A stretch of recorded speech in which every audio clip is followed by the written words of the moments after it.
Muito boa noite, sejam muito bem-vindos à edição desta terça-feira, dia 4 de fevereiro de 2025 do Cidadania SA. Vamos para as notícias ou os absurdos que movimentaram o noticiário hoje. Vamos lá, uma atualização de uma notícia que a gente já tinha trazido há algum tempo, a guerra do Barbalho contra os povos originários para a educação no Pará. Então, Barbalho apresenta PL para a educação indígena no Pará. Ocupantes da SEDUC negam acordo. Vamos à matéria. O governador do Pará, Helder Barbalho, entregou nesta segunda, ontem, uma proposta do projeto de lei para a criação da Política Estadual de Educação Escolar Indígena. De acordo com o anúncio, a ideia é que o documento desenvolvido pelo grupo de trabalho, montado pelo governo, seja debatido nas aldeias com um prazo de 15 dias para sugestões. De acordo com o governo, ainda, participaram da discussão do texto a Federação dos Povos Indígenas do Estado do Pará, a FEPIPA, o Ministério dos Povos Indígenas, a Ordem dos Advogados do Brasil, Seção Pará, a Defensoria Pública do Estado do Pará e o Ministério Público do Estado do Pará. A proposta é uma resposta à crise instalada desde que os povos indígenas ocuparam a SEDUC desde 14 de janeiro. Como reação... Os ocupantes da SEDUC divulgaram na noite desta segunda uma nota em que afirmam não terem participado da discussão sobre o projeto.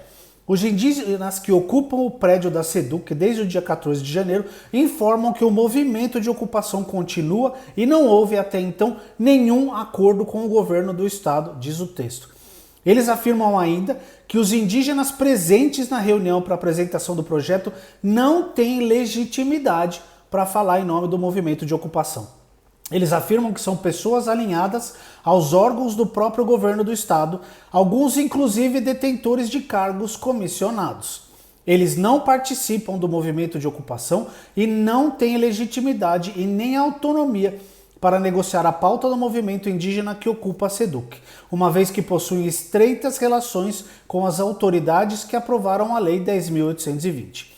Por fim, os ocupantes reiteram o convite a Helder Barbalho para comparecer à SEDUC para ouvir as reivindicações dos indígenas. Ele ainda não foi lá. Também em nota divulgada nesta segunda, a FEPIPA afirma que reconhece os avanços significativos de pautas históricas dos povos indígenas para a construção de uma legislação específica para a educação escolar indígena, citando a criação do GT e a consulta pública entre os pontos positivos. A Defensoria Pública da União vê fake news em vídeo de Helder Barbalho e ajuizou, neste domingo, dia 2, uma ação civil pública contra o estado do Pará, a Fundação Nacional dos Povos Indígenas, a FUNAI, e a empresa Meta. Olha a Meta aqui, responsável pelo Facebook e o Instagram. O processo denuncia a divulgação de fake news pelo governador Helder Barbalho sobre a mobilização indígena contra a revogação do Sistema Modular de Ensino Indígena, o SOMEI. Em vídeo publicado em 31 de janeiro, o Barbalho classificou a ocupação da SEDUC por indígenas como fruto de desinformação e fake news, afirmando que jamais existiu e jamais existirá a intenção de substituir o ensino presencial por aulas remotas. Ele também declarou que 100% das reivindicações indígenas foram atendidas. É um brincalhão, nosso querido governador do Pará. Então a DPU sustenta que essas declarações são falsas e prejudicam a mobilização indígena, podendo incentivar discriminação contra essas comunidades. O órgão argumenta que documentos oficiais comprovam que o próprio secretário da Educação, Rosieli Soares, já apareceu aqui algumas vezes, já havia afirmado que o Estado expandiria o ensino à distância para comunidades indígenas. A ação pede a remoção das postagens do governador nas redes sociais, direito de resposta para os indígenas e uma retratação oficial. Além disso, a DPU solicita que a FUNAI adote medidas para proteger a honra e a integridade dos povos indígenas e que o estado do Pará pague uma indenização de 10 milhões por dano moral coletivo. Lembrando que os indígenas estão lá desde 14 de janeiro e não foram atendidos até hoje. Então essa é uma palhaçada do governo do Pará que não leva a sério as reivindicações dos povos originários em relação ao direito à educação que essa galera tem. Veja bem, família Barbalho. Vamos a mais uma notícia dessa galera? Prestem atenção nessa. Volkswagen manteve por 12 anos fazenda com trabalho escravo financiada pela ditadura. Trabalhadores denunciam mortes e ameaças. Volkswagen rejeitou o acordo e a indenização chegaria a 165 milhões de reais. Matéria do Marcelo Oliveira na Agência Pública. Eu não vou ler a matéria inteira, está lá na Pública, vão lá porque tem muitos depoimentos pesados aqui. Pela primeira vez, a cumplicidade entre empresas e a ditadura militar de 64 será objeto de análise da Justiça. Perdão. O Ministério Público do Trabalho ajuizou em dezembro de 24 uma ação civil pública contra a Volkswagen do Brasil por trabalho escravo e tráfico de pessoas, após ter tentado por mais de um ano um acordo com a montadora. O caso tramita na Vara do Trabalho de Redenção, no sul do Pará, a 190 quilômetros de Santana do Araguaia, onde era localizada a Fazenda Vale do Rio Cristalino, conhecida como Fazenda Volkswagen. O imóvel ostentava em suas porteiras a logomarca da companhia, que manteve o empreendimento entre 74 e 86. A Fazenda Volkswagen tinha 139 mil hectares, uma área que corresponde a 90% do município de São Paulo e 15% maior que toda a cidade do Rio de Janeiro. Oficialmente tinha 300 empregados. A lida, muito mais pesada, porém que incluía a derrubada da vegetação nativa para transformação em pastagens, era realizada por trabalhadores sem vínculo com a Companhia Vale do Rio Cristalino, subsidiária criada pela montadora para administrar seu braço madeireiro agropecuário, cujo diretor-presidente era o alemão Wolfgang Sauer, que presidiu a Volks do Brasil entre 1973 e 1989. Segundo a ação do Ministério Público do Trabalho, esses trabalhadores sem vínculo, muitos deles menores de 18 anos, eram traficados por gatos. Os bichinhos bonitinhos? Não. O que são gatos? São recrutadores de mão de obra que trabalhavam diretamente para a montadora em vários estados, com promessas de ganhos acima do mercado, e eram levados na caçamba de caminhonetes ou caminhões pau de arara até a fazenda, onde eram vendidos.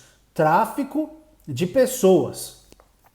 Os procuradores concluíram que a Volkswagen praticou condutas que configuram exploração de trabalho escravo e tráfico de pessoas, e que a multinacional, que controlava a subsidiária extinta, é responsável pelas violações generalizadas e sistemáticas aos direitos humanos de centenas de trabalhadores rurais que prestaram serviços de roçagem e derrubada na fazenda do Vale do Rio Cristalino. Olha, tem muito depoimento aqui na matéria da Pública. Vão lá, deem uma olhada. É muito horroroso isso aqui. E a gente já imaginava, a gente sempre ouviu, né, essas histórias de empresas sendo subsidiadas ou acolhidas pela ditadura e, né, por todos os governos daquela época, mas a gente não tinha dados. Agora as coisas começam a aparecer. Por que eu falei do Barbalho? Eu vou só ler um pedacinho aqui. Em 1983, uma comissão mista de parlamentares, jornalistas, sindicalistas e o padre estiveram na fazenda a convite do presidente da Volks, que fez uma visita ao governador do Pará na época, quem? Jader Barbalho, que havia mandado a Polícia Civil do Pará investigar o caso. Apesar da visita a convite e do evidente medo dos trabalhadores de contarem algo mais comprometedor, os integrantes da comitiva entrevistaram 2 gatos que atuavam na fazenda. E aqui continua. Mas o governador da época era o Jader Barbalho. Muito bem, a família está aí. Então esperamos que isso continue, que essa investigação traga de outras empresas que se beneficiaram da ditadura para explorar as pessoas no Brasil. Vocês conhecem a Lígia Bahia? É uma médica muito importante e muito consciente. Só que ela está sofrendo um processo movido pelo Conselho Federal de Medicina. O que o CFM quer? O CFM exige na Justiça a retratação da Lígia e uma indenização por críticas feitas à postura do Conselho em relação à vacinação contra a Covid-19 e ao apoio dado pela entidade ao uso de cloroquina durante a pandemia. Então a Lígia Bahia foi ao Em Detalhes no ICL Notícias, o canal do YouTube, e criticou o conselho por defender o uso de cloroquina e também por ser contra a lei que permite o aborto em crianças vítimas do estupro. Por conta disso, o CFM está movendo um processo contra a lei, ou seja, pela Lígia fazer o trabalho dela, que é indicar para as pessoas que a cloroquina não era funcional no tratamento da Covid-19, né, no combate à Covid-19. E esse processo motivou uma nota pública de conjunta de apoio a ela por parte da Sociedade Brasileira para o Progresso da Ciência, a SBPC, e da Academia Brasileira de Ciências, a ABC. Aqui, segundo as duas, abre aspas, as declarações da professora Lígia Bahia refletem consensos científicos amplamente reconhecidos, tanto no Brasil quanto internacionalmente. Ao buscar puni-la por defender estratégias baseadas em evidências científicas, o CFM se afasta dos princípios básicos da ciência e da liberdade de expressão, que fundamentam a vida acadêmica e as sociedades democráticas. Gestores atuais são apoiados por políticos de extrema-direita. Vamos entender o que está acontecendo no CFM, tá? A nova gestão do CFM foi eleita em agosto de 24, com 18 de 27, prestem atenção nesse número, 18 de 27 conselheiros que são contra o aborto legal, estão filiados a um partido político ou defendem o uso de cloroquina para a Covid. O medicamento já foi comprovadamente ineficaz para o tratamento da doença. E os caras continuam defendendo o uso de cloroquina para o tratamento da Covid. Há médicos que foram investigados pelo próprio Conselho por apoio aos atos golpistas de 8 de janeiro. Além disso, há outros que se posicionaram contra a luta para pôr fim à violência obstétrica e à CPI da Covid, ou se elegeram dentro de campanha anti-Lula. Aí você entende por que eles estão movendo, por que o CFM está movendo um processo contra a Lígia por fazer o trabalho dela. Muito bem.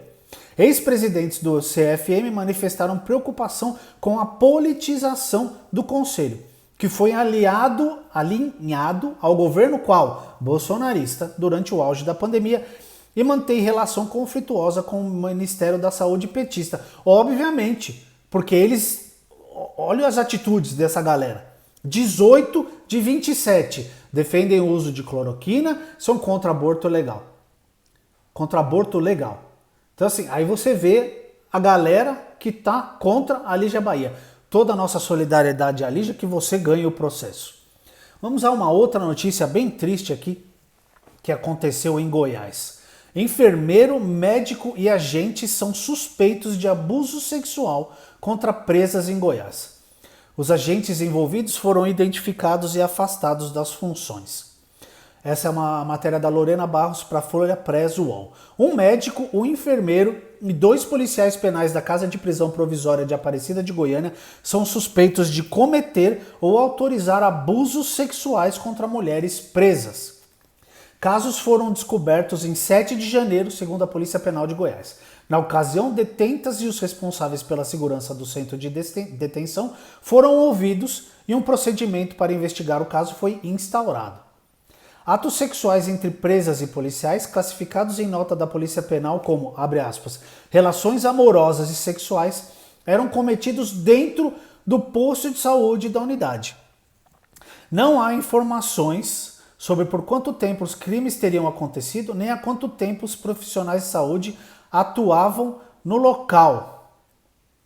Cara, isso é estarrecedor, né? A gente ouve muito essas histórias também, né? De abuso, de estupro, de abuso sexual dentro das prisões, né? Contra as mulheres. E aqui está um caso que está sendo investigado. E a gente espera realmente que isso seja investigado corretamente e que, se eles forem realmente culpados, responsáveis por essas barbaridades, porque isso aqui é uma barbaridade, porque as mulheres já são vítimas de violência na sociedade normal, fora da prisão. Lá que elas estão presas, na teoria, seguras, né, dos problemas sociais que as mulheres sofrem aqui. elas são abusadas lá dentro também. Então a mulher não tem paz em lugar nenhum. Então, que seja investigado e que, se culpados, eles sejam responsabilizados e respondam na lei, dentro da lei. Ok? Que sejam presos se for o caso. E se forem inocentes, o que parece ser pouco provável, que de qualquer maneira tenham o direito à defesa, né? Como a gente sempre defende aqui, todo mundo tem direito à defesa, mas que, se culpados, que eles respondam por isso e que sejam presos se for o caso.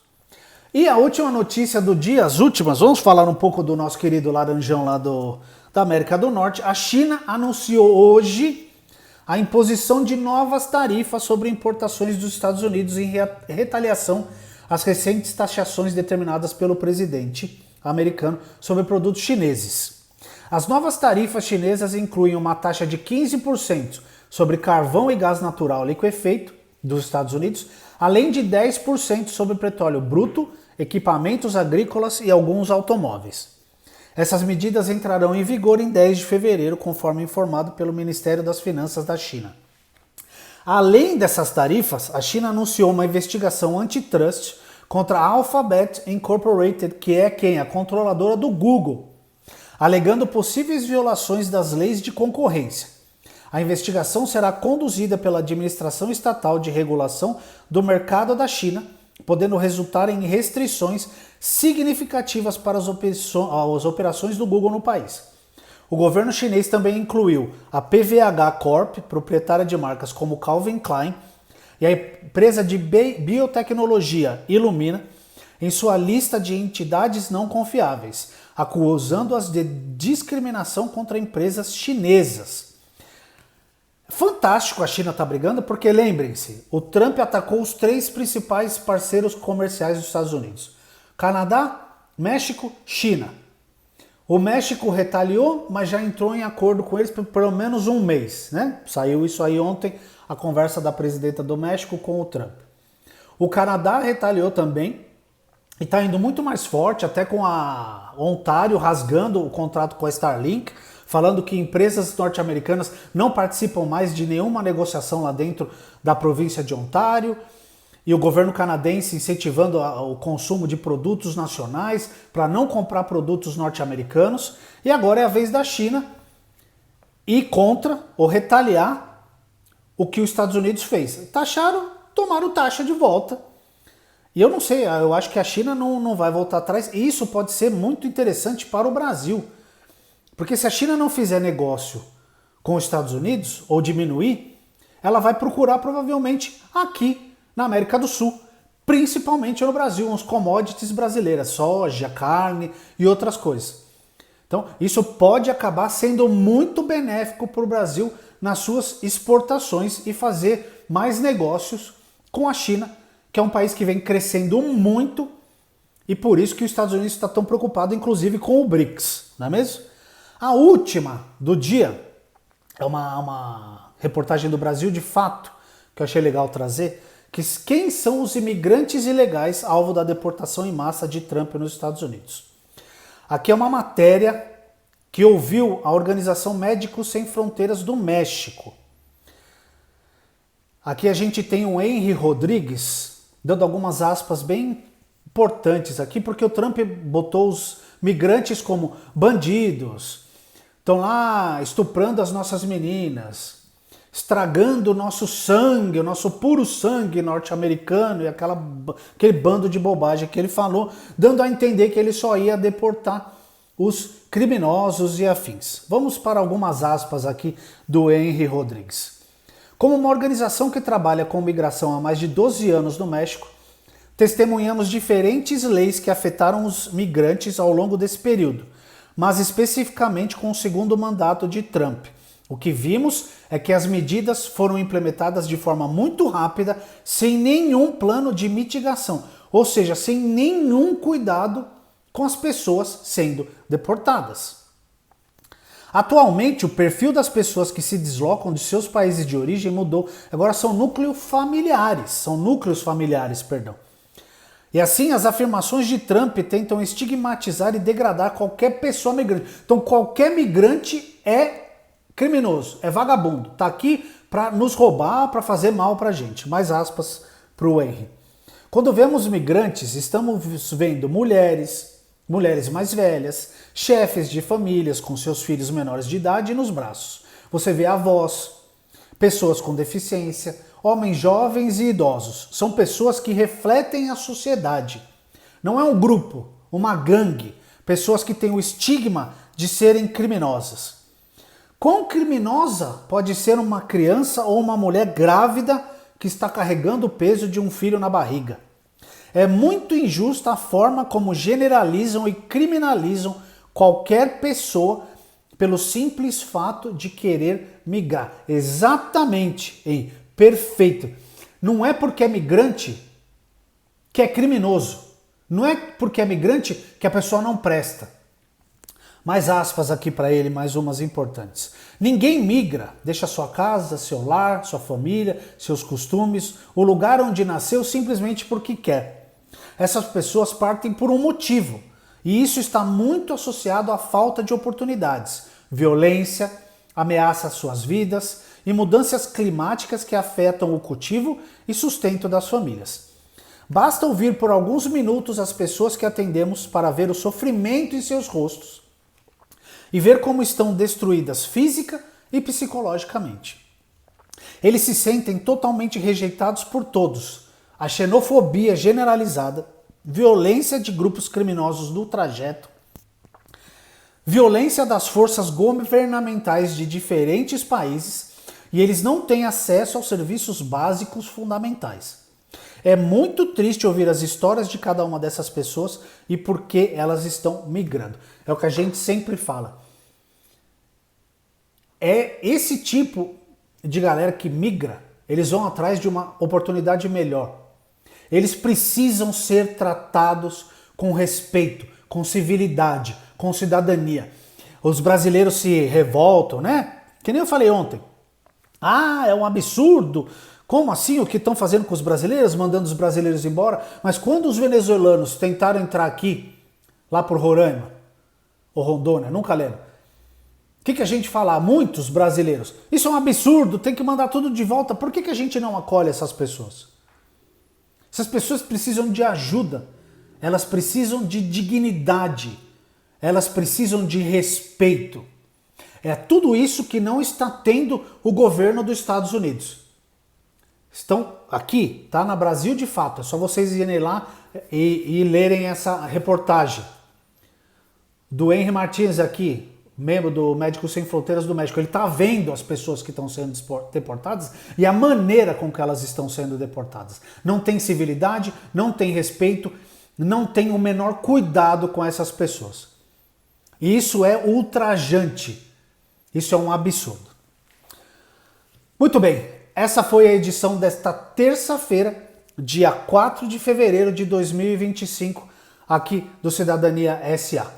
Não esqueçam de curtir o vídeo, seguirem a gente, clicar na sinetinha para serem avisados dos novos vídeos e mandarem para os amigos, ok? Mandem para os amigos, tragam mais gente aqui para assistir o nosso jornal de todos os dias, todo dia às 8 da noite. Um abraço, um ótimo resto de terça, uma ótima quarta-feira para todos e até amanhã.